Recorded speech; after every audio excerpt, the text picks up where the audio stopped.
ঢাকায় চলবে না ব্যক্তি মালিকানা বাস, রাজধানীর বাসগুলোকে চলতে হবে একক ব্যবস্থাপনায়। এমন তথ্য জানিয়েছে অন্তর্বর্তী সরকারের প্রধান উপদেষ্টার প্রেস উইং। মঙ্গলবার দিবাগত রাতে প্রধান উপদেষ্টার ভেরিফাইড ফেসবুকে বিষয়টি নিয়ে একটি বিবৃতি প্রকাশ করা হয়েছে। সেখানে বলা হয়েছে, ঢাকার বাস পরিবহন দীর্ঘ সময় ধরে নিয়ন্ত্রণ ছাড়াই চলছে। এর ফলে যাত্রীরা প্রতিদিন জ্যাম, দুর্ঘটনা, ভাড়ায় প্রতারণা এবং ভোগান্তির শিকার হন। যেসব যাত্রী তরুণ এবং শারীরিকভাবে সক্ষম তারা কোনো রকম বাসে উঠতে পারে না, কিন্তু নারী, শিশু এবং বয়স্কদের জন্য এটি অনেক কঠিন হয়। এতে আরও জানানো হয়, ঢাকার যানজটে একটি বড় কারণ অকার্যকর রুটে বাস চলাচল। এ কারণে বছরে প্রায় 37,000 কোটি টাকার ক্ষতি হচ্ছে, প্রতিদিন 32 লক্ষ কর্মঘণ্টা নষ্ট হচ্ছে।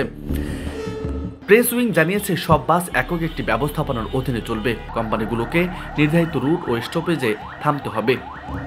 এর ফলে রুট শৃঙ্খলা ও ভালোভাবে পরিচালিত বাস সার্ভিসের মাধ্যমে সার্বিক যানজট, ভাড়ায় প্রতারণা এবং বিশৃঙ্খলা কমবে। যাত্রীদের জন্য নিরাপত্তা ও স্বাচ্ছন্দ্য বাড়বে এবং গণপরিবহন হবে আরও কার্যকর।